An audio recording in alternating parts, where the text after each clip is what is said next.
Muy bien, hoy tendremos parte esencial, ¿no?, de la endocrinología, la cual es el estudio o el diagnóstico y tratamiento de los trastornos de la glándula tiroidea. Tema importantísimo para endocrinología, ¿no? Y para ustedes los estudiantes de medicina que cursan, ¿no?, con dicha materia. Antes de hablar de los trastornos de la glándula tiroidea, debemos recordar ciertos conceptos fisiológicos que se dan de forma normal, ¿no?, valga la redundancia, en nuestro cuerpo. Recuerden que las hormonas tiroideas tienen un eje de retroalimentación negativa y ese eje está compuesto por el hipotálamo, que produce la hormona liberadora de la tirotropina, u TRH, la hipófisis, que produce la hormona estimulante de la tiroides, o TSH, y la tiroides, que producen las hormonas tiroideas, principalmente T4 y en menor cantidad la T3. Recuerden que la T3 se produce principalmente en los tejidos periféricos, ¿no?, por la desyodación. Ahora, recuerda que el hipotálamo produce la TRH, que a su vez estimula la síntesis de TSH. Y la TSH, a su vez, estimula la liberación, la síntesis, todos los pasos para la producción de hormonas tiroideas se promueven gracias a la TSH.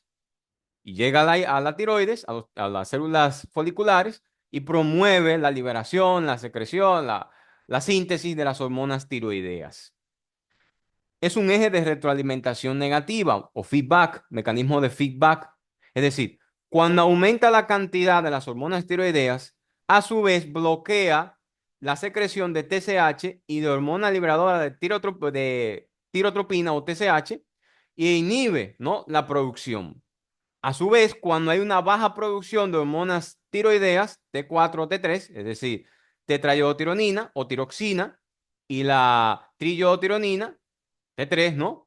Entonces, cuando hay un aumento de estas hormonas, a su vez inhibe, ¿no?, la secreción. Pero cuando hay una disminución de estas hormonas, entonces se estimula la liberación de TRH y de TSH para promover aún más, ¿no?, la liberación de las hormonas tiroideas. Es de retroalimentación negativa.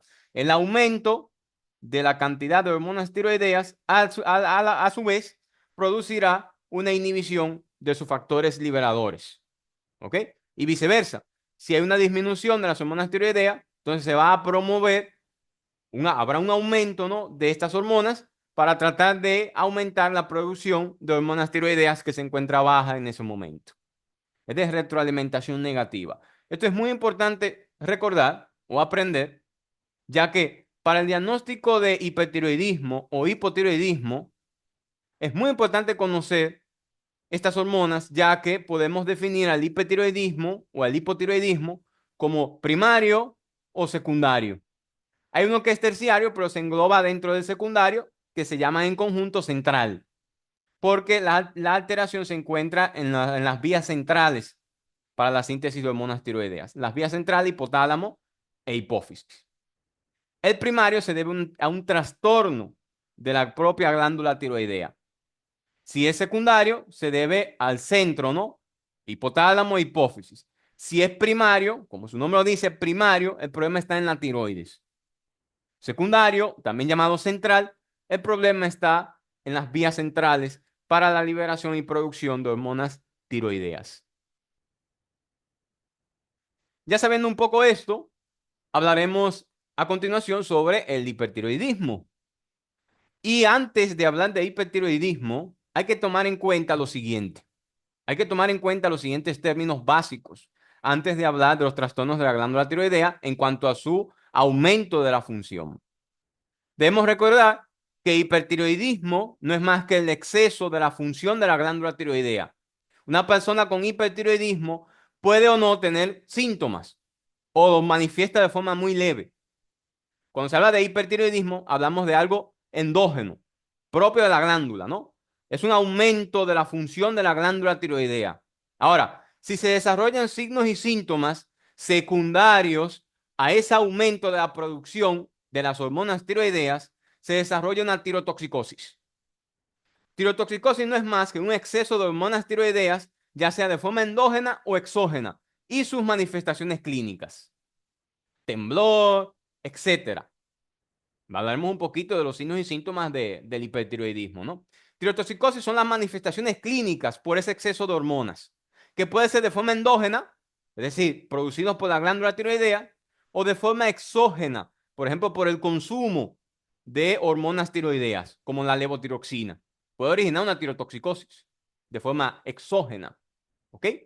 Hipertiroidismo simplemente denota en un aumento de la función de la glándula. Tirotoxicosis ya son las manifestaciones clínicas secundarias a esa hiperfunción. También debemos recordar el término tormenta tiroidea, que no es más que una exacerbación de esa tirotoxicosis, que puede comprometer la vida del paciente. Crisis tiroidea o tormenta tiroidea es la manifestación más grave de un hipertiroidismo. Es una exacerbación, una gravedad de todos esos signos y síntomas que puede comprometer la vida del paciente. El hipertiroidismo a nivel mundial se observa en aproximadamente 2% de las mujeres y un 0,2% en los hombres. Todos los trastornos de la glándula tiroidea son más frecuentes en mujeres, más común en mujer, en el sexo femenino. Ahora, la etiología de ese hipertiroidismo puede ser exógena o endógena. Dentro del hipertiroidismo exógeno, tenemos, por ejemplo, el tratamiento excesivo con levotiroxina, ya sea de forma iatrogénica, es decir, no intencional, ¿no? El paciente consume más de la cuenta, de forma no intencional, y puede desarrollar un hipertiroidismo, ¿no? Con tirotoxicosis. Recordad que la tirotoxicosis puede ser también de origen exógeno, cuando se desarrollan signos y síntomas, ¿no? O puede ser ficticio o facticio, por ejemplo, personas que utilizan la levotiroxina para perder peso o para fingir ciertos trastornos, como ocurre en el síndrome de Munchausen, ¿no? Una persona que quiere llamar la atención al médico consume hormonas tiroideas, haciendo referencia a que ha perdido mucho peso, que tiene un trastorno tiroideo, y en realidad no lo tiene, ¿no? Consume la hormona de forma exógena para simular un trastorno tiroideo. Ahora, ese hipertiroidismo también puede ser endógeno. Dentro de las causas endógenas, que es el más común, el hipertiroidismo endógeno, tenemos la enfermedad de Graves-Basedow, una de las causas más comunes de hipertiroidismo, el bocio multinodular tóxico, también conocido como enfermedad de Plummer, el adenoma tóxico solitario y las tiroiditis. Las tiroiditis o inflamación de la glándula tiroidea cursan con una fase inicial de tirotoxicosis.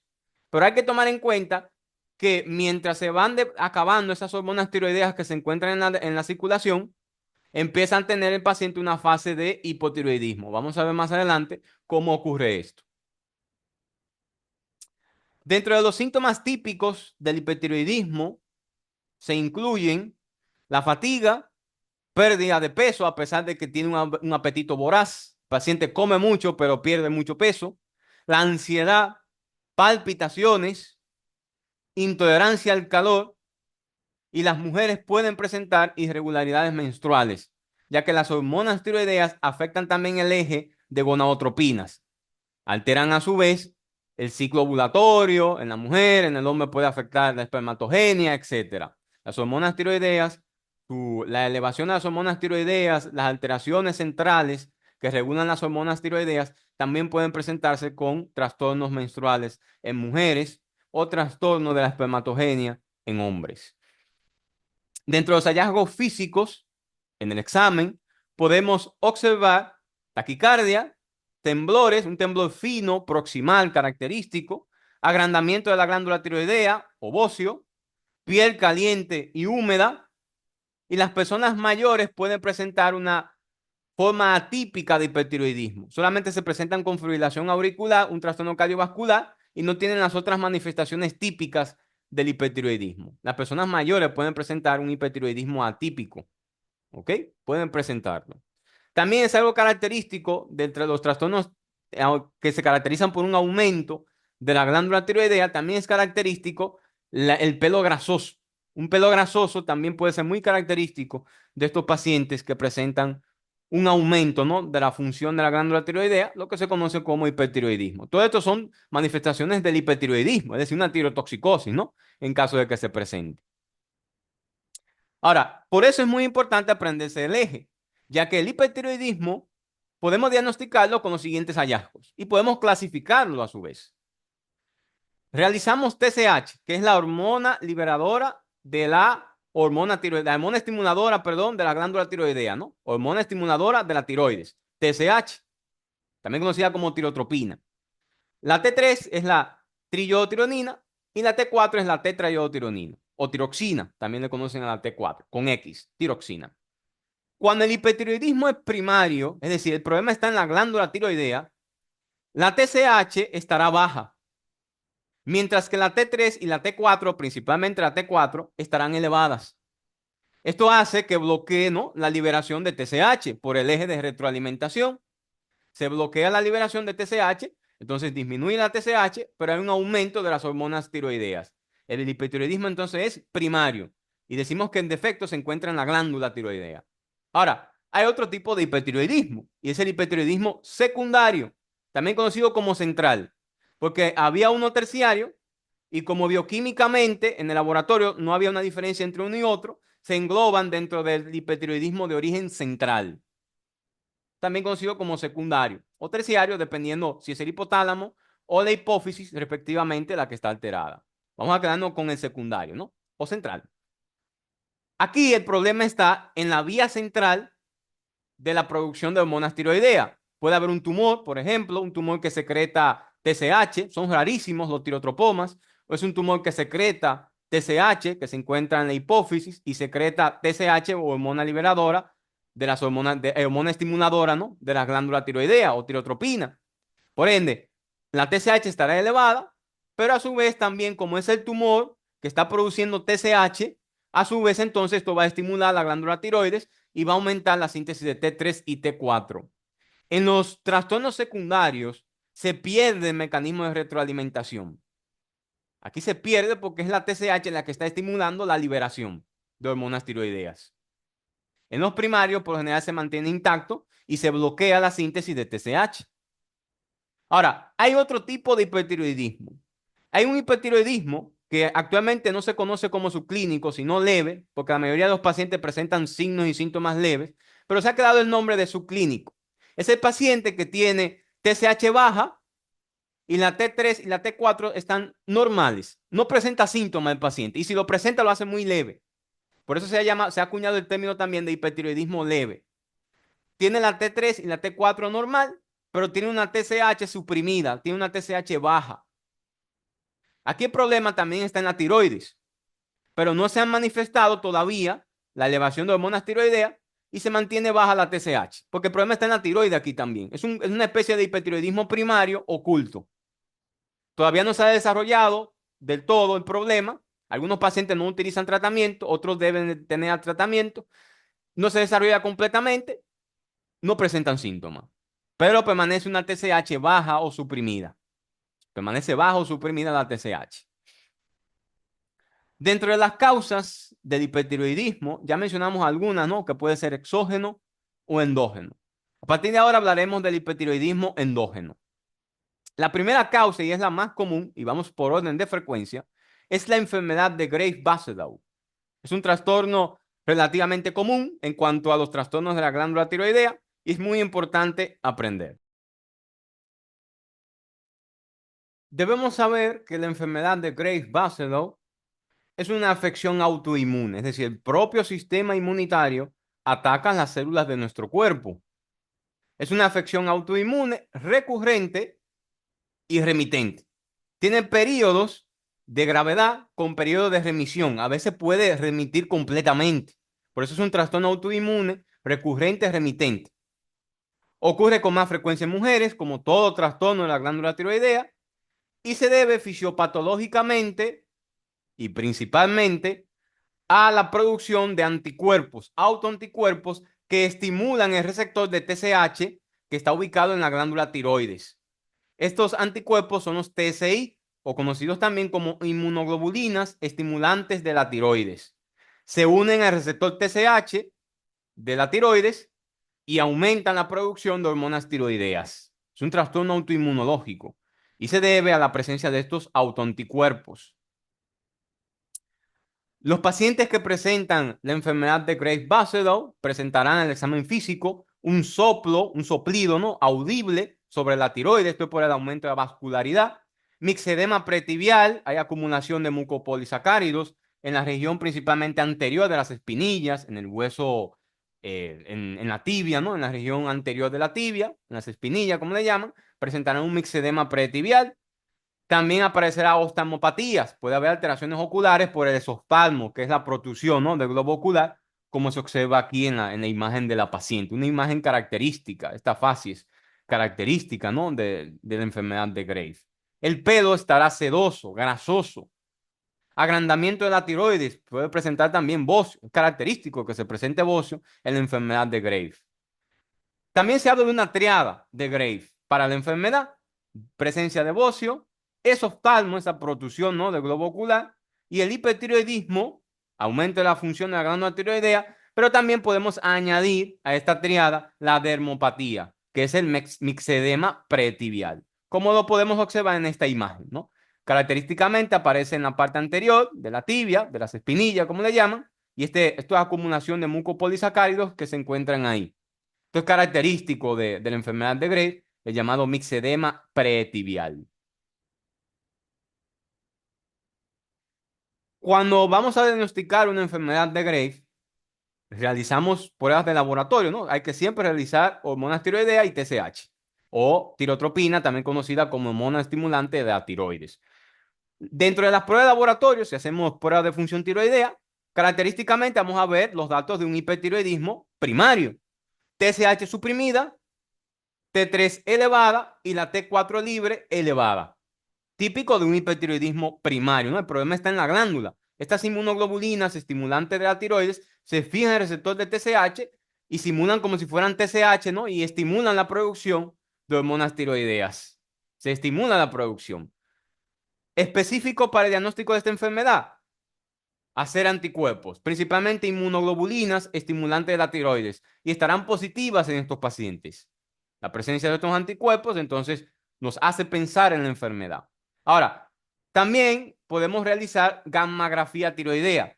La tiroides capta un contraste radioactivo de yodo. Este contraste radioactivo es el yodo 123, el I-123. Es un contraste que se fijan los células foliculares de la tiroides, fijan este contraste, lo captan. Y cuando hacemos la gammagrafía de la tiroides, podemos observar lo siguiente: habrá un aumento de la captación de este contraste, que será simétrico y homogéneo, como se ven aquí en pantalla. Simétrico de ambos lados y homogéneo, ¿no? Homogéneo y simétrico. Ambos lados y homogéneo. La glándula completa, la glándula tiroide completa está hiperfuncionante. Está captando mucho contraste. Recuerden que el yodo es necesario para la síntesis de hormonas tiroideas. Y como hay una glándula muy funcionante, todo ese yodo lo va a captar, todo ese yodo radioactivo lo va a captar, y podemos visualizarlo. Podemos visualizar todo ese yodo radioactivo que está siendo captado por la tiroides. También en algunos casos podemos visualizar un lóbulo piramidal. La tiroides a veces tiene un lóbulo piramidal, y este lóbulo piramidal puede volverse hiperfuncionante, aumenta su función, y puede observarse en la glándula tiroidea un lóbulo piramidal con aumento de captación. También es un dato característico de la enfermedad de Graves. Recuerda, un aumento simétrico y homogéneo, ¿no?, de la captación del contraste yodado. Otro trastorno que también provoca hipertiroidismo es el bocio multinodular tóxico, conocido también como enfermedad de Plummer. Este trastorno es más común en ancianos. La enfermedad de Graves es más común en pacientes entre los 30 a 40 años de edad, mientras que los trastornos de tipo bocio multinodular tóxico y el adenoma tóxico también, que vamos a ver, es el siguiente que sigue, son frecuentes en los ancianos, ¿ok? En personas de mayor edad. El bocio multinodular tóxico se debe a mutaciones constitutivas de los receptores de TSH en la superficie de los nódulos. El paciente presenta nódulos, una especie de tumoración, ¿no? Esta tumoración presenta a su vez un aumento de la función, porque tiene mutaciones constitutivas del receptor de TSH. Estos nódulos se vuelven hiperfuncionantes, empiezan a aumentar la producción de hormonas tiroideas, se vuelven autónomos y empiezan a aumentar su propia producción de hormonas tiroideas, porque tienen mutaciones en los receptores de TSH, se estimulan solos. ¿no? Estos receptores y a su vez estimulan la producción de las hormonas tiroideas. Esta condición suele ser progresiva. Esto hace diferencia con la enfermedad de Graves, que la enfermedad de Graves puede remitir sola. Ahora, esta enfermedad, el bocio multinodular tóxico y el adenoma tóxico por lo general no remiten solos.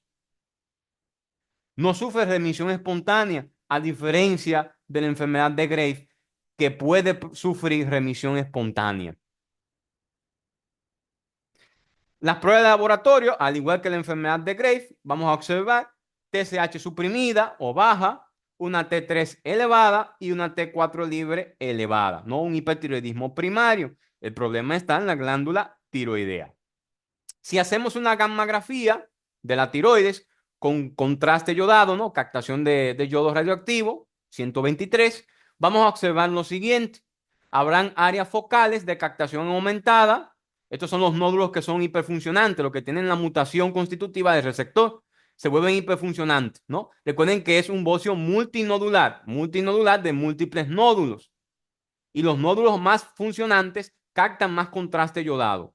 ¿Ok? Más contraste de yodo radioactivo.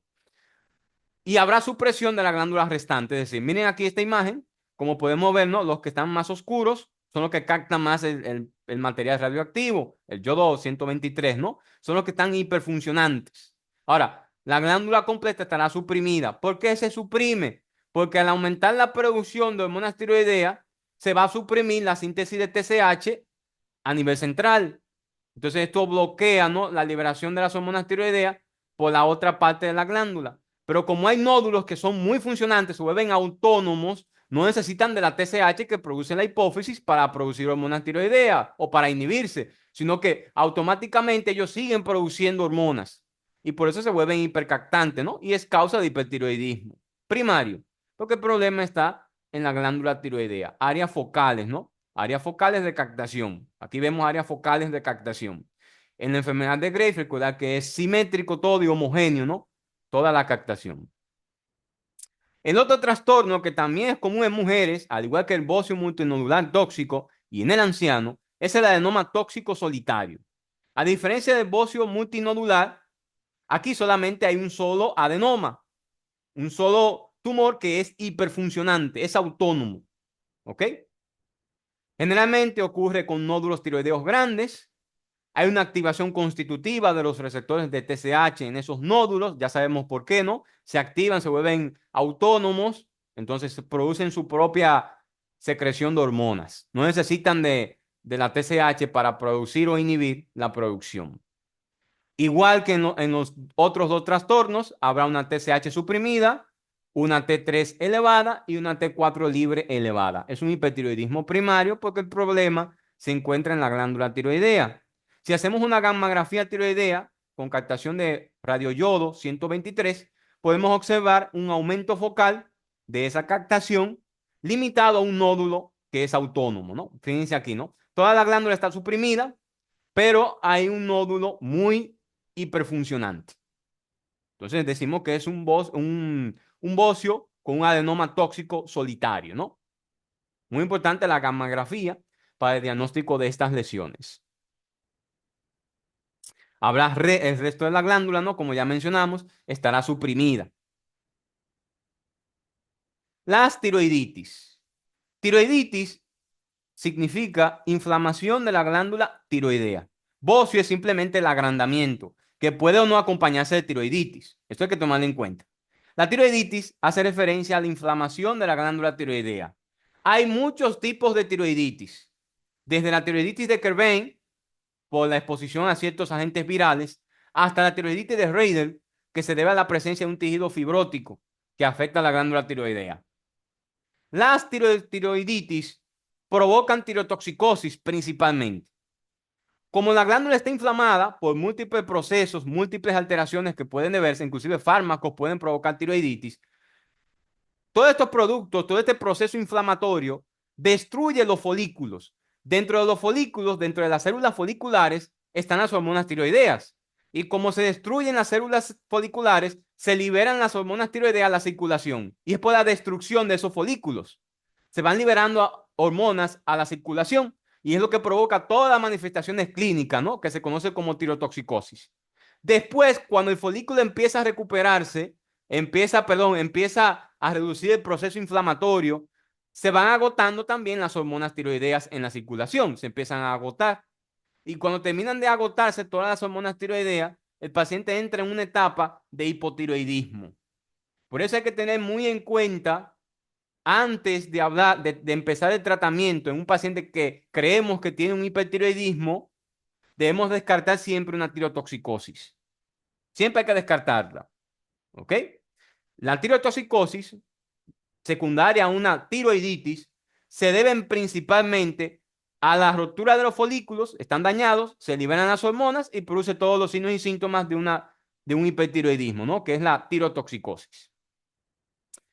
El examen de laboratorio, igual, hipertiroidismo primario, TSH suprimida, una T3 elevada, pero puede ser normal, ya que la T3 se produce en el tejido periférico.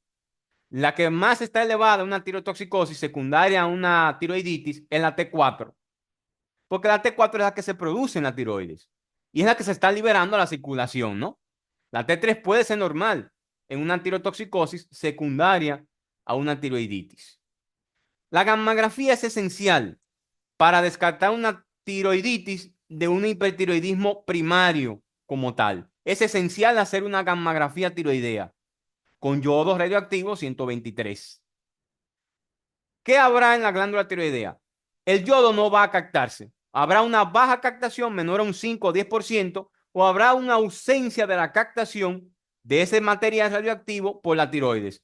Porque los folículos están dañados y no están captando el yodo, ¿no? Hay daño de folículos.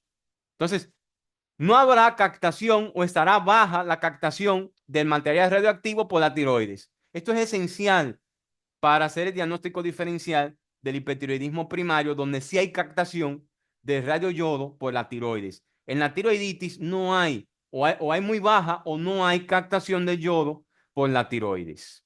El tratamiento de la tiroiditis es sintomático.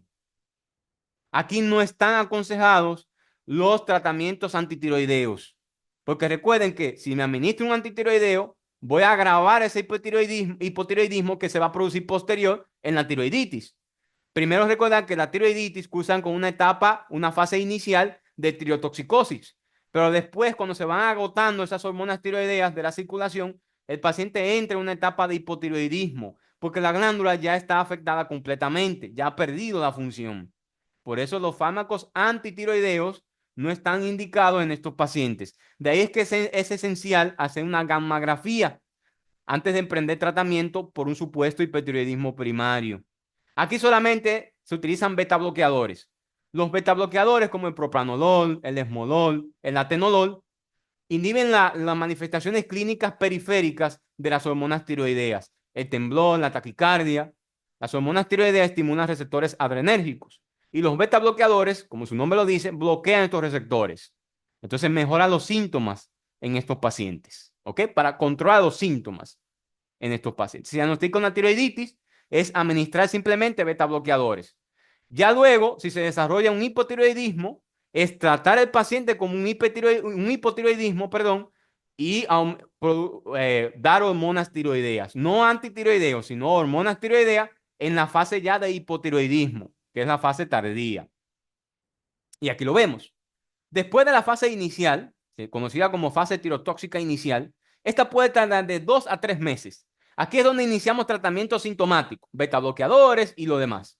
Ahora, los pacientes, luego de esta fase inicial tirotóxica, pueden entrar en una fase de hipotiroidismo que puede durar de 2 a 4 meses y depende del tipo de tiroiditis. Porque ya aquí los folículos están dañados, ¿no? Completamente. Ya no hay producción de hormonas, se agotaron las hormonas de la circulación que se liberaron por la destrucción, se agotaron y ya se desarrolló un hipotiroidismo. Aquí entonces, si se presentan síntomas de hipotiroidismo, debemos dar levotiroxina, que es la hormona sintética, ¿no? La levotiroxina. Durante esta fase de hipotiroidismo, debemos dar la hormona sintética. Durante la fase inicial, que es tirotóxica, solamente es tratamiento sintomático. Podemos dar beta bloqueadores para tratar los síntomas. Hipertiroidismo central. Pudimos ver que el hipertiroidismo primario, el problema está en la glándula tiroidea. Aquí el problema está en el eje central, hipotálamo o en la hipófisis. Este tipo de hipertiroidismo se engloba como tipo central, para hacer referencia a que puede ser secundario o terciario.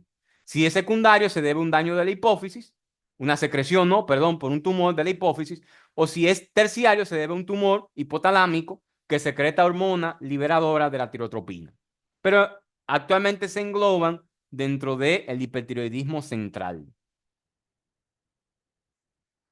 Este tipo de hipertiroidismo es rarísimo en la práctica clínica, es uno de los tumores más raros en la hipófisis, el tirotropoma.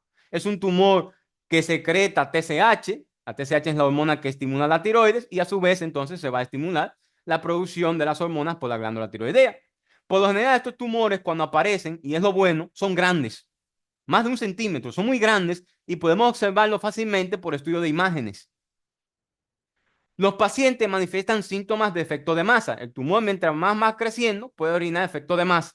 Presenta dolor de cabeza, cefalea, ¿no? Dolor retroorbitario, es decir, detrás del ojo, pérdida de la visión periférica, visión borrosa, y puede también presentar signos y síntomas de hipertiroidismo. Presenta también signos y síntomas de hipertiroidismo, porque el tumor no está haciendo que la glándula tiroidea produzca un aumento de las hormonas tiroideas. Cuando hacemos pruebas de laboratorio, vamos a observar que el paciente presenta una TSH elevada o inapropiadamente normal. Porque recuerden que lo normal es que la T3 y la T4 cuando aumenten inhiben la producción, ¿no? Es lo normal, lo que debería darse. Pero aquí está elevada o inapropiadamente normal. El paciente tendrá T3 elevada y T4 libre elevada. Aquí el problema está a nivel central. Es un tumor que está produciendo TSH y me está a su vez produciendo un aumento de las hormonas tiroideas. Es decir, TSH elevada más hormonas tiroideas elevadas. Si hacemos una resonancia magnética de cráneo a la hipófisis, podemos observar esta imagen, ¿no? Esta lesión característica, que son muy grandes, más de 1 centímetro de los tirotropomas. Recordad que es un tumor muy raro en la práctica clínica, es el más raro de los tumores de la hipófisis. El más común es el prolactinoma. Son tumores muy raros de la hipófisis, el tirotropoma, muy raros. Se confirma el diagnóstico, ¿no? Por una resonancia magnética y el tratamiento es quirúrgico. Desde que se reseca el tumor, el paciente empieza a mejorar. Y es lo bueno, ¿no? Tienen muy buena respuesta a la cirugía, estos tumores.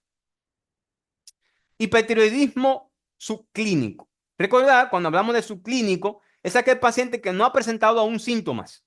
O si lo hace, lo presenta de forma leve. Por eso el término subclínico, muchos lo dejan en desuso ya, porque lo engloban dentro de hipertiroidismo leve, ya que la mayoría de pacientes presenta síntomas leves o muy mínimos, pero se ha quedado como hipertiroidismo subclínico. Es aquel paciente que tiene una TSH suprimida y una T3 y una T4 normal.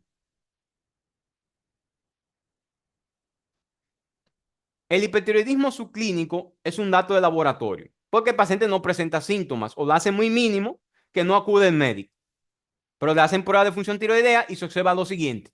La TSH estará suprimida o baja y la T3 y la T4 estarán normales. Recuerden que la T3 y la T4 son las que originan los síntomas cuando se liberan, ¿no? También es llamado hipertiroidismo leve porque la mayoría de los pacientes presentan un estado leve de síntomas. 5% es la tasa de progresión al hipertiroidismo manifiesto, es decir, al que desarrolla todos los signos y síntomas, al que se manifiesta, 5% de progresión por año.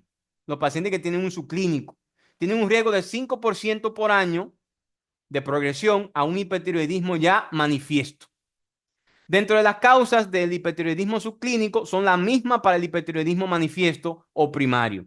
Puede ser una enfermedad de Graves oculta, un bocio multinodular oculto, etcétera.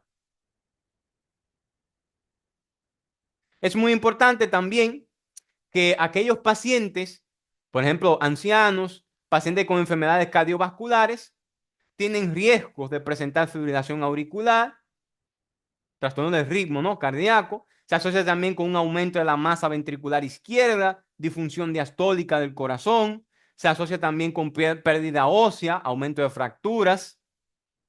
Se asocia también a osteoporosis, esto es lo mismo, ¿no? Aumento de fracturas. Y la elección de la terapia, es decir, yo puedo empezar a tratar a este paciente si tiene riesgo de presentar trastornos cardiovasculares, trastornos osteoporóticos, etcétera.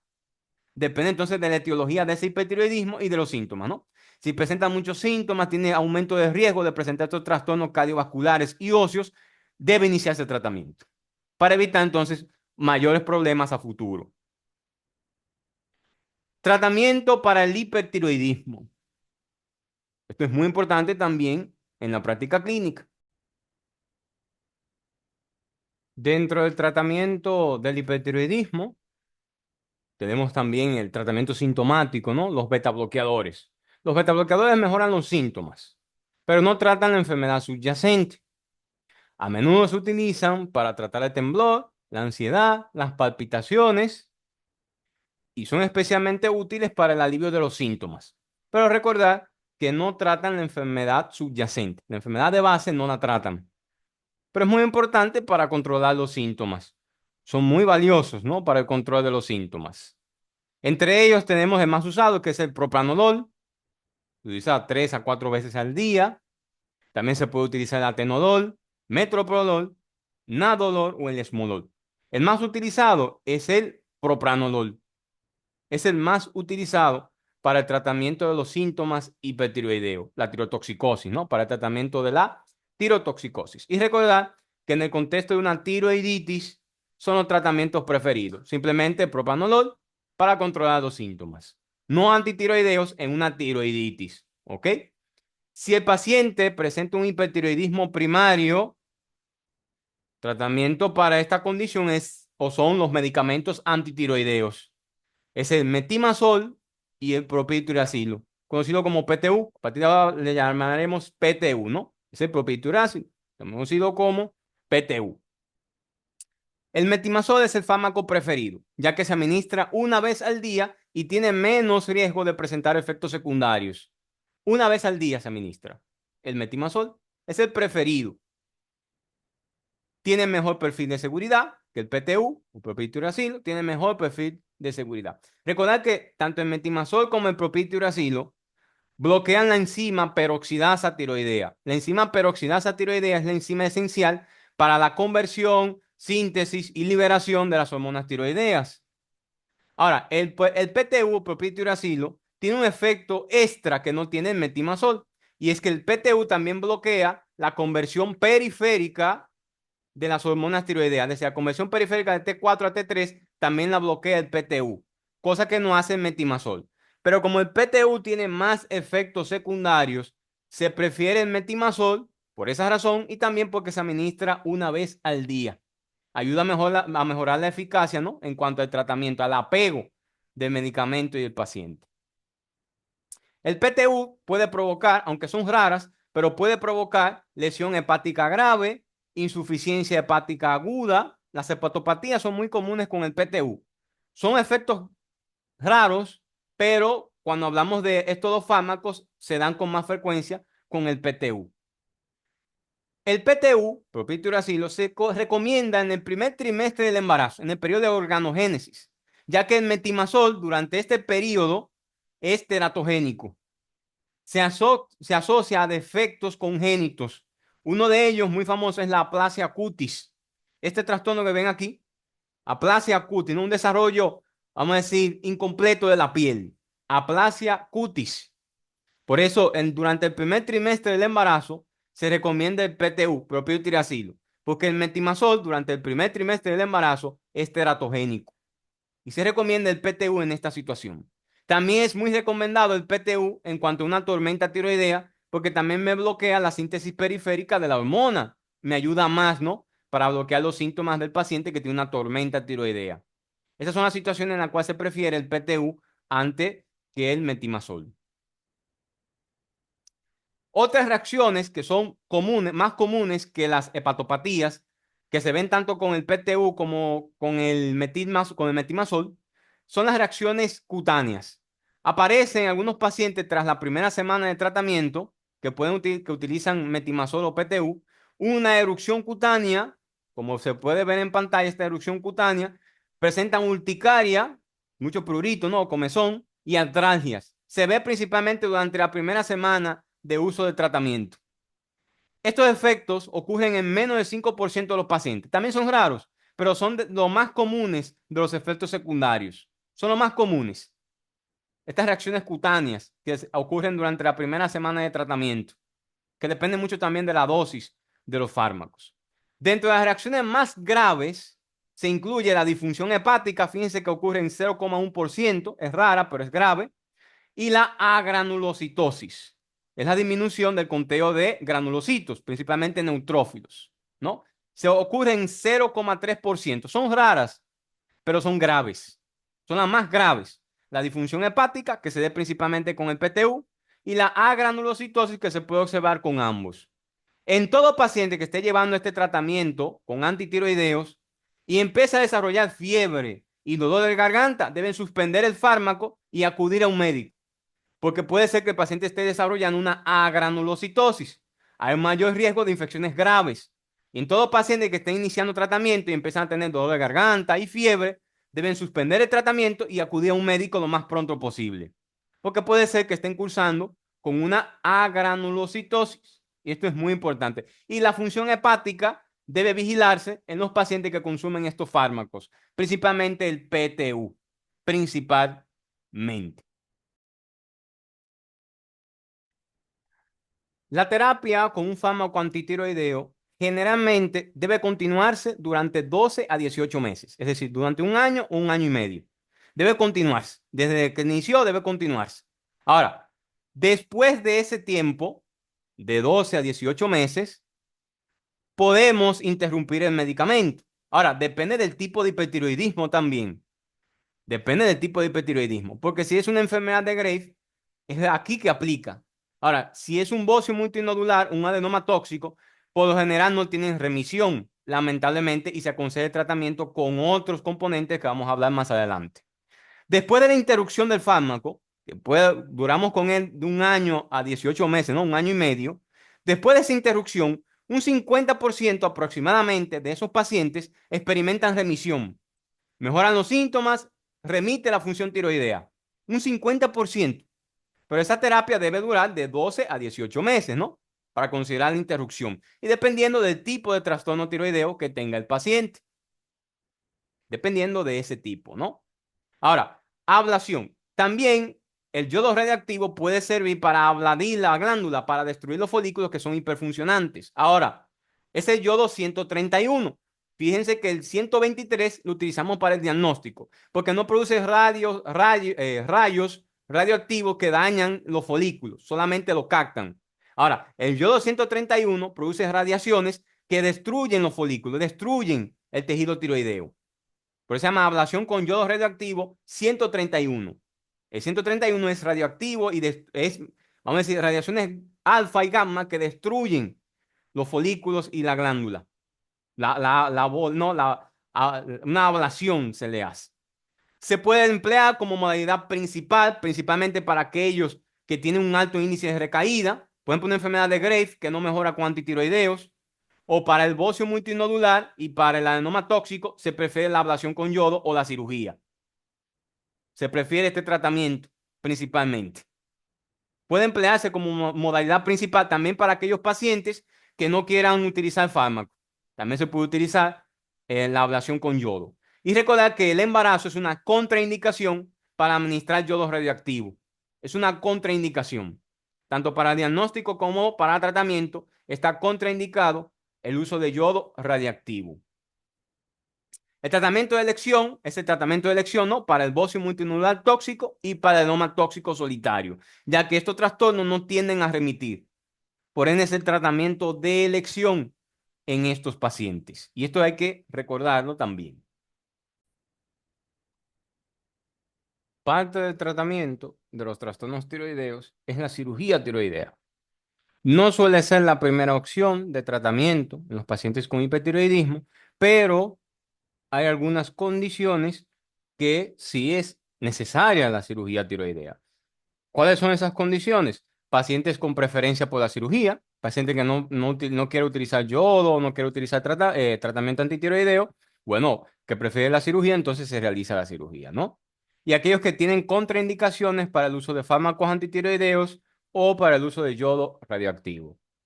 Aquellos bocios nodulares compresivos que son muy grandes, que comprimen estructuras del cuello y del tórax, se prefiere la cirugía. Y cualquier nódulo sospechoso de ser cáncer maligno, también se prefiere realizar la cirugía tiroidea, ¿no? Una tiroidectomía parcial o total, o lobectomía inclusive, es la que se realiza para el tratamiento quirúrgico del hipertiroidismo. Y no en todos los pacientes, ¿no? En algunas condiciones que favorece el uso de esta técnica quirúrgica. El tratamiento del hipertiroidismo subclínico dependerá mucho del paciente, de la condición y de los factores de riesgo que presente. Aquellos pacientes mayores de 65 años con TSH suprimida, el tratamiento puede ser muy necesario para prevenir arritmias cardíacas y la osteoporosis, que se puede ver con los pacientes que tienen hipertiroidismo y no son tratados, ¿no? Y aquellos pacientes menores de 65 años con enfermedades cardíacas, osteoporosis o síntomas de hipertiroidismo deben ser tratados con tratamiento antitiroideo. Son las condiciones, ¿no?, en las cuales un hipertiroidismo subclínico o leve debe ser tratado para prevenir, ¿no?, alteraciones cardiovasculares y óseas. Hipotiroidismo. Contrario al hipertiroidismo, el hipotiroidismo hace referencia a una disminución de la producción hormonal, que se presenta también con síntomas y signos clínicos. Si vemos el perfil de un hipotiroidismo, vemos o podemos saber que se clasifica en primario, secundario, que es de origen central, y el subclínico. Aquí pasa lo contrario. En el primario, recuerden que cuando es primario, la alteración se encuentra en la glándula, ¿no? Cuando es primario, aquí estará la TSH elevada, pero la T3 y la T4 estarán bajas. T3 y T4 bajas. El sistema de retroalimentación para tratar de aumentar la producción aumenta la TSH, pero como hay un trastorno en la glándula tiroidea, no habrá una producción adecuada. El primario, TSH elevada, y T3 y T4 bajas. El central, también conocido como secundario, la TSH estará baja. Por ejemplo, una lesión hipofisaria, un tumor que comprima las células hipofisarias, un tumor ajeno, ¿no?, a que sea un tirotropoma, otro tumor que comprima la célula hipofisaria, una apoplejía hipofisaria, un daño hipofisario, puede llegar a producir TSH baja, ya, la TSH no se produce adecuadamente y por ende no hay un estímulo para la producción hormonal y la T3 y la T4 estarán bajas. Ambas estarán bajas en el secundario. En el primario, cuando es primario, la TSH estará elevada y la T3 y la T4 estarán bajas. Y el subclínico, como no desarrollan síntomas o son muy leves, la TSH estará elevada, pero la T3 y la T4, que son las que originan los síntomas, estarán normales. ¿Ok? Contrario, todo esto pasa en el hipertiroidismo. Pero aquí estaremos hablando sobre el hipotiroidismo. Ocurre, al igual que los trastornos que aumentan la función, ocurre más frecuente en las mujeres. Su incidencia aumenta con la edad. Aquí a mayor edad, mayor riesgo de presentar hipotiroidismo. Ahora, hay ciertas poblaciones que tienen mayor riesgo de presentar hipotiroidismo. ¿Cuáles son esas poblaciones? Pacientes con antecedentes familiares, familiares de primer grado, padre, madre, hermanos. Hay un riesgo de estos pacientes de tener hipotiroidismo, ¿no? Si un familiar de primer grado tiene la enfermedad. Pacientes con antecedentes que recibieron radiación de cabeza y cuello por algún otro tumor, por un tumor ajeno a la tiroides, reciben radiación de cabeza y cuello, también pueden presentar hipotiroidismo como complicación, ¿no? Cirugía de tiroides, por cualquier otra complicación, paciente recibió cirugía de tiroides, también tiene riesgo de presentar un hipotiroidismo posteriormente. Afecciones autoinmunes, como la diabetes mellitus tipo 1. Otras como vitíligo, la adrenalitis autoinmune, la ofaritis autoinmune. Muchos trastornos autoinmunitarios están asociados también al desarrollo de hipotiroidismo. Muchos trastornos autoinmunitarios del sistema endocrino, ¿no? Medicamentos también pueden lesionar la glándula tiroidea. La miodarona, el litio y el interferón Pueden provocar también hipotiroidismo. También pueden provocar hipotiroidismo porque lesionan la glándula tiroidea. Y la causa más común de hipotiroidismo es un trastorno autoinmunitario. Es la tiroiditis de Hashimoto, también conocida como tiroiditis linfocítica crónica, porque la glándula se infiltra de linfocitos. Y es un trastorno crónico. La enfermedad se caracteriza por la presencia de múltiples anticuerpos, pero vamos a ver cuáles son los más importantes para hablar sobre la fisiopatogenia de la tiroiditis de Hashimoto, que es la causa más común de hipotiroidismo actualmente. Hace mucho tiempo atrás era la deficiencia de yodo, pero como se ha agregado yodo a la sal de mesa, se ha disminuido en frecuencia el hipotiroidismo que era por deficiencia de yodo. Recuerden que el yodo es esencial para la síntesis de las hormonas tiroideas. Dentro de los síntomas típicos de un hipotiroidismo, es como un espejo, es inverso a los del hipertiroidismo. Si en el hiper todo está aumentado, aquí todo está abajo, ¿no? Disminuido. Por ejemplo, habrá fatiga, aumento de peso. El paciente aumenta de peso a pesar de que tiene poco apetito. Recordad que en el hipertiroidismo el paciente perdía peso a pesar de que tiene un aumento del apetito. Aquí es lo contrario. En el hipertiroidismo puede ocurrir diarrea, pero aquí ocurre estreñimiento. En el hipertiroidismo aparece la ansiedad. Aquí aparece principalmente la depresión. En el hipertiroidismo había una intolerancia al calor. Aquí en el hipotiroidismo habrá una intolerancia al frío. Y las mujeres, al igual que en el hipertiroidismo, pueden presentar también irregularidades menstruales. También pueden presentarse. Dentro de los hallazgos al examen físico de un paciente hipotiroideo, el bocio, la voz áspera, una voz tosca, áspera, que puede aparecer por edema de las cuerdas vocales, por mucopolisacáridos, la acumulación de mucopolisacáridos también.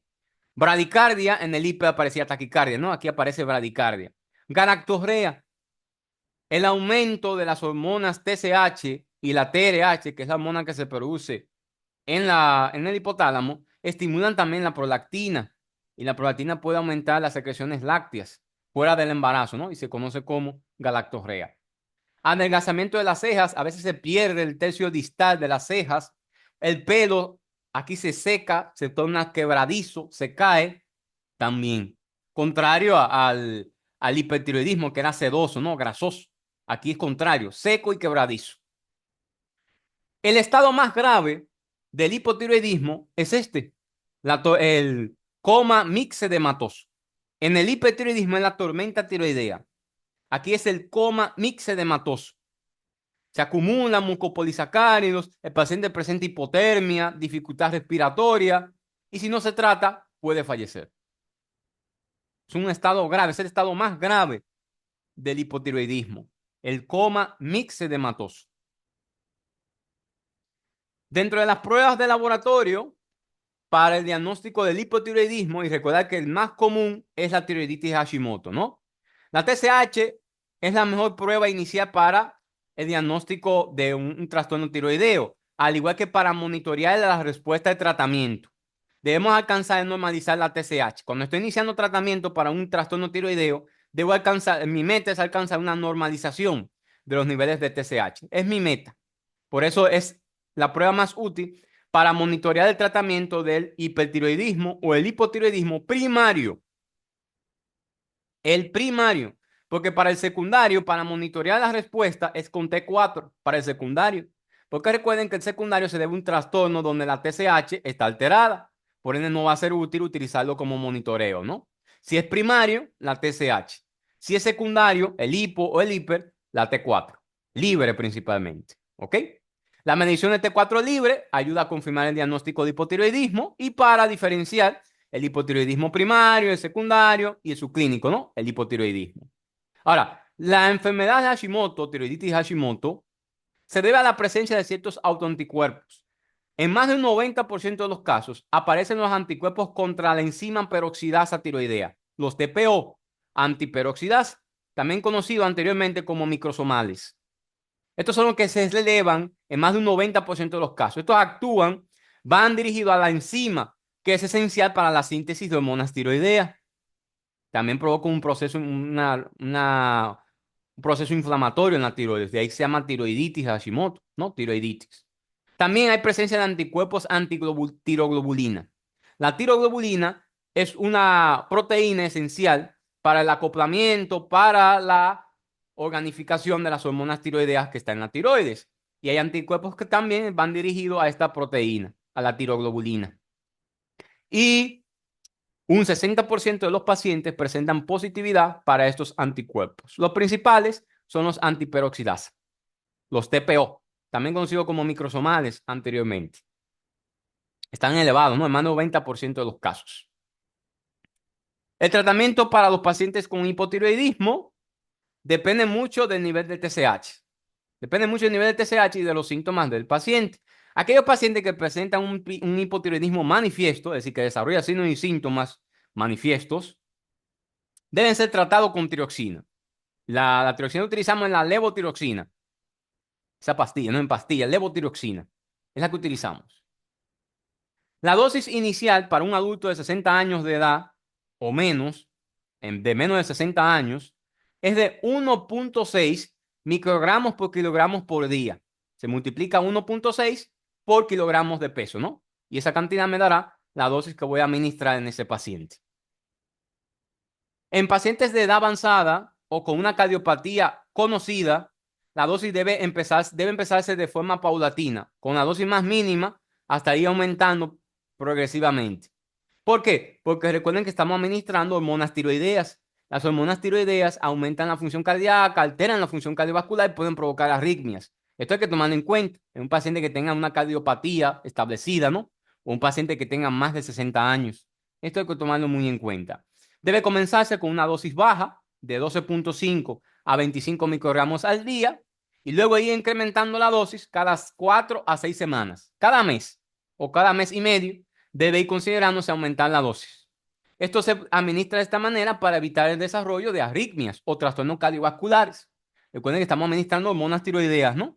Y son muy cardiolesivas. La TSH debe volverse a controlar en 6 semanas. Debe volver a controlarse, ¿no? En 6 semanas. Es decir, le mido desde que empecé el diagnóstico, TSH, se hizo el diagnóstico, a las 6 semanas de haber iniciado el tratamiento, debo medir TSH. Y debo ajustar la dosis de la levotirosina cada vez que evalúe ese paciente con los niveles de TSH y de acuerdo a los signos y síntomas del paciente, ¿no? Debo ajustar la dosis de acuerdo a los niveles de TSH. Recuerden que la TSH es la necesaria para monitorear la respuesta del tratamiento, para modificar la dosis de tratamiento del hipotiroidismo primario, ¿no? En las mujeres puede ser necesario aumentar la dosis de la levotirosina en un 40%, porque en el embarazo se requieren más hormonas tiroideas. El propio embarazo aumenta el metabolismo de las hormonas tiroideas, aumenta la captación por las proteínas periféricas de las hormonas tiroideas y va a disminuir la hormona libre, entonces va a tener menor efecto. Entonces necesitamos aumentar un 40% de la dosis si la paciente está embarazada. También a las que utilizan anticonceptivos orales debe administrarse una dosis mayor de levotirosina, porque los estrógenos aumentan la síntesis hepática de ciertas proteínas que fijan la hormona libre, no la liberan y se mantienen obviamente bajas las hormonas libres, que son las que ejercen el efecto, ¿no? Entonces hay que aumentar la dosis también en estas pacientes. Hay medicamentos que afectan la dosis de la levotirosina. O hay que aumentarla, o hay que reducir la dosis, o no administrar el medicamento que viene a continuación con la levotirosina, porque afecta su absorción o su metabolismo. Inhibidores de la bomba de protones, omeprazol, lansoprazol, afectan el metabolismo de las hormonas de la levotirosina, reducen la acidez gástrica y se absorbe poco la levotirosina. Necesitamos una acidez gástrica para que se absorba adecuadamente la levotiroxina. El calcio y el hierro pueden interferir también con la absorción de la levotirosina. La colisteramina, que es un secuestrador de ácidos biliares, también interfiere con la absorción de la levotiroxina. El hidróxido de aluminio y el sucralfato, utilizados para el tratamiento de las úlceras pépticas, también disminuyen la absorción, alteran, ¿no? la absorción de la levotiroxina. Y otros fármacos como la fenitoína, la carbamazepina, el fenobarbital y la rifampicina aumentan el metabolismo hepático, son inductores enzimáticos del citocromo, aumenta el metabolismo hepático de la levotiroxina. Entonces el paciente va a tener menor efectos de la levotiroxina. Y esto hay que tomar en cuenta, antes de administrar levotiroxina, tomar en cuenta estos fármacos.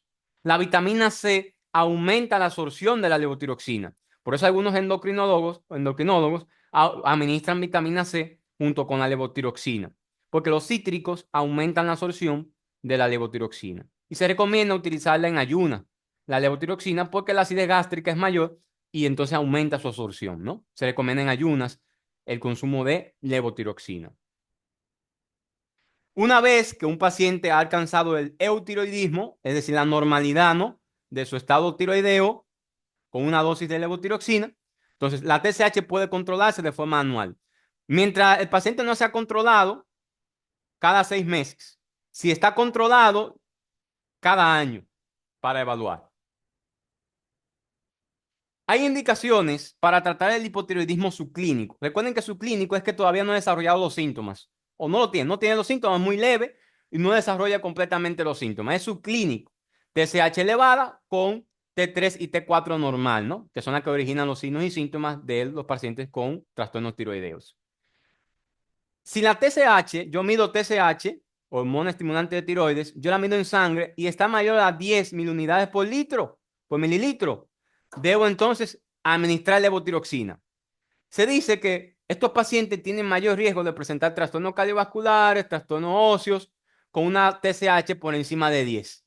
Entonces hay que tratar ese hipotiroidismo subclínico, aunque independientemente de la edad y todo lo demás, si tiene TSH por encima de 10, hay que administrar levotiroxina. También se puede considerar el uso de levotiroxina cuando la TSH está por encima del valor normal es de 0.5 a 4.5, por encima de 5, entre 5 y 10 miliunidades por mililitro. Si está entre 5 y 10, se debe administrar levotiroxina en las siguientes condiciones, teniendo una TSH de 5 a 10. En las siguientes condiciones debe administrarse levotiroxina. Pacientes con síntomas de hipotiroidismo, síntomas ya que sean prominentes, ¿no? Hay que administrar levotiroxina. Pacientes con anticuerpos positivos para la peroxidasa tiroidea, los antiperoxidasa, ¿no?, los TPO. Pacientes con anticuerpos positivos, se dice que más de un 40% al final del año desarrollarán un hipotiroidismo y por ende debe administrarse levotiroxina. Recuerden la enfermedad de Hashimoto, ¿no?, en ese contexto. La evidencia de una enfermedad cardiovascular o factores de riesgo cardiovasculares, paciente que tenga factores de riesgo para desarrollar un infarto y todo lo demás, hay que administrar levotiroxina a dosis baja, obviamente, pero hay que administrarla porque el déficit de hormonas tiroideas también provoca trastornos cardiovasculares. Tanto el exceso como el déficit provocan trastornos cardiovasculares. Y por eso es muy importante también administrarlas.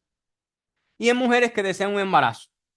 Una mujer que quiera tener un embarazo hay que administrar hormonas tiroideas si está entre 5 y 10, la TSH. Hay que administrar levotiroxina porque se va a requerir más durante el embarazo, ¿no? Y para prevenir trastornos congénitos en el feto, en la mujer, trastornos graves de hipotiroidismo, hay que administrar la levotiroxina. Estas son las condiciones que la levotiroxina, si está entre 5 y 10 mil unidades por mililitro, hay que administrar levotiroxina si tiene alguna de estas condiciones. Y si está por encima de 10, independientemente de las condiciones, hay que administrar la levotiroxina. Y esto es muy importante, por eso utilizamos la TSH, tanto para diagnóstico, evaluación, monitoreo, ¿no?, y respuesta de tratamiento. Por eso es muy importante la medición de la TSH. Nódulo tiroideo. Un nódulo tiroideo es una lesión radiológicamente distinta dentro de la tiroides, es decir, se observa una lesión que es distinta a la imagen de la tiroides normal. Un nódulo es una especie de tumoración. Se encuentra en el examen físico realizado por el médico explora el cuello y de casualidad observó un nódulo o una masa, ¿no?, una pequeña masa, vamos a decirlo así. Observó un nódulo, una pequeña masa, le hacen una sonografía y evidenciamos un nódulo. La mayoría de los nódulos tiroideos se observan en pacientes que van por un estudio que sea ajeno a la glándula tiroidea. Se hacen otro estudio de imagen y resultó que apareció con un nódulo por razones no relacionadas con la tiroides, ¿no? La mayoría de los pacientes se diagnostican así. Otros lo observan a la exploración física cuando se tocan el cuello, observan una pelotita, como dicen. La prevalencia de nódulos tiroideos aumenta con la edad. A mayor edad, mayor es el riesgo de presentar nódulos tiroideos. Y como todo trastorno de la tiroides, es más común también en mujeres. Dentro de las causas de los nódulos tiroideos, anteriormente se hablaba mucho de la deficiencia de yodo. Hay factores genéticos también, radiación de cabeza y cuello, exposición a la lluvia radioactiva y ciertos síndromes genéticos también están asociados a la presencia de nódulos, principalmente malignos, como el síndrome de neoplasia endocrina múltiple tipo 2, que está asociado a la presencia de nódulos tiroideos malignos. Esto es lo que podemos observar cuando hacemos una sonografía, ¿no? Miren el tejido tiroideo y aquí observamos una lesión radiológicamente distinta al tejido tiroideo, ¿no? Una lesión distinta. Y esto es lo que observamos en una sonografía de la tiroides. La evaluación de un nódulo tiroideo requiere de varios estudios y es muy importante a tomar en cuenta. Muy importante. Cuando se sospecha de un nódulo tiroideo, debemos hacer dos cosas primero. Medir la TSH en ese paciente o esa paciente y hacer una sonografía de la tiroides, ¿no? Cuando exploramos la glándula en el cuello, observamos un nódulo, hay que hacer una sonografía tiroidea. La sonografía o ecografía es el mejor método para evaluar un nódulo. Para evaluar la tiroides, el mejor método es la sonografía. Sirve como guía también para la aspiración con aguja fina. Es decir, cuando tenemos un nódulo donde se sospecha de malignidad por ciertos datos que aparecen en la ecografía o sonografía, lo mismo, hacemos un estudio que se llama punción con aguja fina, aspiración con aguja fina, a través de una especie de aguja fina, obviamente, como su nombre lo dice. Atravesamos la tiroides, llegamos al nódulo, por vía sonográfica lo identificamos y lo obtenemos parte de ese tejido, ¿no? Aspiramos parte de ese tejido, entonces lo estudiamos. Esto es muy importante también en cuanto al estudio de un nódulo tiroideo. Cuando medimos TSH en el contexto de un nódulo, debemos tomar lo siguiente. Lo siguiente es importante en la evaluación de un nódulo tiroideo, midiendo la TSH sérica. Es importante. Si la TSH es normal, si está normal la TSH, procedemos a la aspiración con aguja fina. Utilizamos la aguja fina, ¿no? La introducimos vía sonográfica, identificamos el nódulo y vía sonográfica identificamos, hacemos la aspiración y podemos entonces descartar si es maligno o no ese nódulo. Y depende mucho también de las características de ese nódulo a nivel sonográfico, porque no todos los pacientes tampoco se puncionan, ¿no? Perdón, se puncionan. Si la TSH es indetectable o está suprimida, es decir, le mido TSH a ese paciente con nódulo y está indetectable o suprimida, es decir, baja, debo pensar que el paciente tiene un probable hipertiroidismo y no debo hacer una punción a esa tiroides, porque puedo provocar una tormenta tiroidea. Puedo puncionar esa tiroides, lesionar los folículos y liberar más hormonas a la circulación y provocar una tormenta tiroidea. Por eso hay que tener en cuenta esto, cuando la TSH está baja o indetectable, ¿no? Puede ser que esté ante un hipertiroidismo. Es posible que esos nódulos estén funcionando mucho, estén calientes. Se le dice caliente a los nódulos que son muy funcionantes. Se le dice frío a los nódulos que son poco funcionantes. La mayoría de estos nódulos que son calientes, muy funcionantes, son benignos. Y por eso no se recomienda la punción con aguja fina, porque la mayoría son benignos. Aquí se utiliza el yodo 123, radioactivo, ¿no? Para identificar el tipo de hipertiroidismo que tiene este paciente. Recordamos anteriormente, ¿no? Si es homogéneo, si es focal, áreas focales, ¿no? Dependiendo del tipo, entonces podemos clasificar ese hipertiroidismo. Debe concentrarse en el manejo del hipertiroidismo, como los nódulos calientes, que son muy funcionantes, son benignos la mayoría, la probabilidad de malignidad es baja y la mayoría de los pacientes debemos tratar su hipertiroidismo, ¿ok? No preocuparnos del nódulo y tratar su hipertiroidismo. Si la TSH está elevada, estamos ante un hipotiroidismo. Estamos ante un hipotiroidismo. Y aquí podemos realizar la punción con aguja fina de acuerdo a los criterios ecográficos o sonográficos. De acuerdo a ciertos criterios debemos utilizar la punción. Es decir, en pocas palabras, si la TSH es normal o alta, podemos realizar una punción de acuerdo a los criterios ecográficos. Si la TSH es baja, es decir, indetectable o está suprimida, debemos pensar que estamos ante un hipertiroidismo y tenemos que tomar en cuenta no hacer una punción hasta no evaluar ese hipertiroidismo. Muy importante a la hora de evaluar un nódulo tiroideo. ¿Cuáles datos a nivel sonográfico podemos observar para decir si un nódulo es probablemente benigno o probablemente maligno? Los siguientes. Los nódulos que son benignos presentan calcificaciones gruesas, tejido calcificado pero de forma gruesa. Los que son malignos presentan microcalcificaciones, menor a 1 milímetro por lo general. Son múltiples y son pequeñas. Cuando son múltiples y pequeñas, microcalcificaciones, hablamos de que probablemente sea maligno. Y recuerden que en toda esta categoría de maligno es que debemos hacer una punción con aguja fina para descartar un cáncer tiroideo, ¿no? Si es benigno, solamente observación. Aquí necesariamente no necesitamos hacer una punción. Si es benigno, tiene los márgenes del nódulo, los bordes, ¿no? Bien definidos. Si es maligno, lo tiene irregulares, poco definidos. Si es benigno, presenta un halo alrededor del nódulo peridicional, y si es maligno, un halo hipocogénico, oscuro hipocogénico. Ausencia de flujo intranodal, es decir, un flujo sanguíneo dentro del nódulo es ausente. Y el maligno presenta vascularización, presenta vasos sanguíneos propios, aumenta la vascularización del nódulo a nivel central. El benigno, la lesión es más ancha que alta. El maligno es contrario, la lesión es más alta que ancha. Si un nódulo presenta las características de malignidad, debe hacerse una punción con aguja fina para descartar una neoplasia maligna, un cáncer, ¿no? Para descartarlo. Entonces, muy importante a la hora de evaluar un nódulo tiroideo, estos son los llamados criterios ecográficos que podemos observar, ¿no? El sonografista nos tira los reportes, nos da los reportes de si hay malignidad o benignidad, de acuerdo a estos reportes, ¿no? Y esto hay que tomarlo muy en cuenta.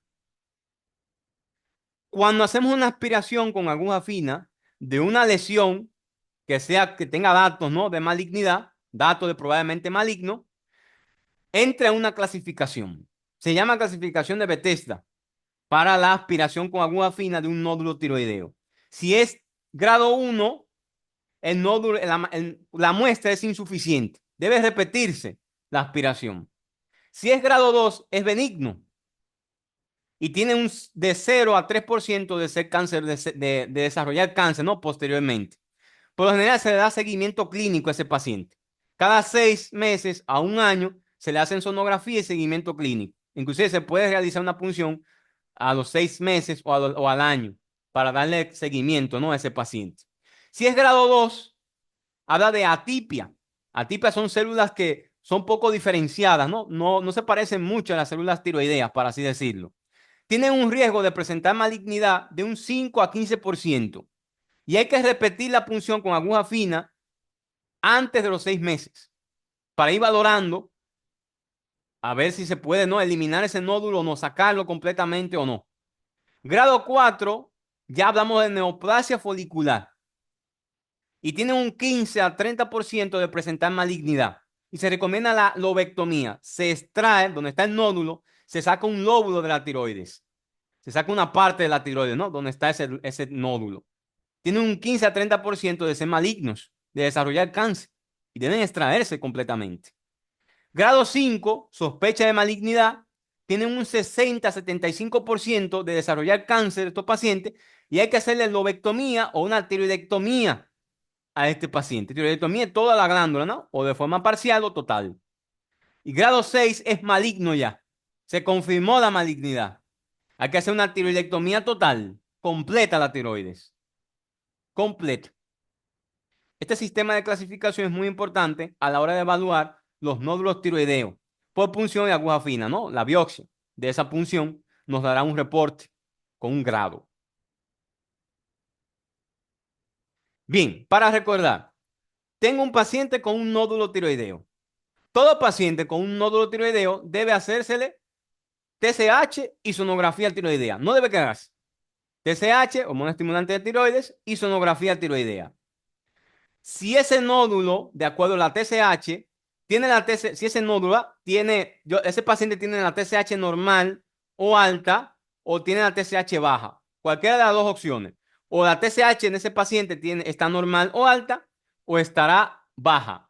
Si es normal o alta, depende de los hallazgos ecográficos, ¿verdad? Si es benigno o maligno para realizar una punción. Depende de los hallazgos ecográficos o sonográficos. Si la TSH está baja, debemos realizar una gammagrafía con yodo 123 radioactivo. Debemos realizar una gammagrafía porque estamos ante la presencia de un hipertiroidismo, ¿no? No podemos puncionar esa glándula porque podemos provocar una tormenta tiroidea. Esto hay que tomarlo en cuenta. De acuerdo a los hallazgos sonográficos, si hay hallazgo de probable malignidad, ya vemos las microcalcificaciones, bordes irregulares, ¿no? Etcétera, lo que pudimos ver anteriormente. Entonces, hacemos una aspiración con aguja fina. Y de aquí entonces nos vamos a los criterios de Bethesda, de acuerdo al reporte, ¿no? Del patólogo.